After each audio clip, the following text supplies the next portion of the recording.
రవి తన కాలేజ్ పరీక్షలో 3 సార్లు విఫలమయ్యాడు. స్నేహితులు అతన్ని ఎగతాళి చేశారు, బంధువులు సందేహించారు.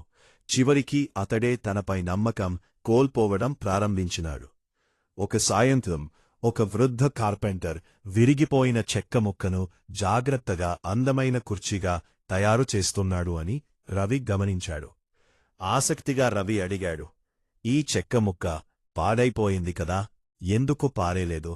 కార్పెంటర్ చిరునవ్వుతో చెప్పాడు, "బలమైన వస్తువులు చాలాసార్లు విరిగిన ముక్కలనుంచే తయారవుతాయి." ఆ మాటలు రవి జీవితాన్ని మార్చేశాయి.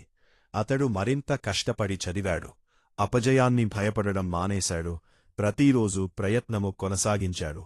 1 సంవత్సరం తర్వాత రవి అత్యుత్తమ మార్కులతో ఉత్తీర్ణుడై తన కుటుంబంలో మొదటి గ్రాడ్యుయేట్గా నిలిచాడు. అతడు తెలుసుకున్న నిజం ఏమిటంటే, అపజయం అంతం కాదు, ప్రయత్నము మానేయడమే నిజమైన ఓటమి.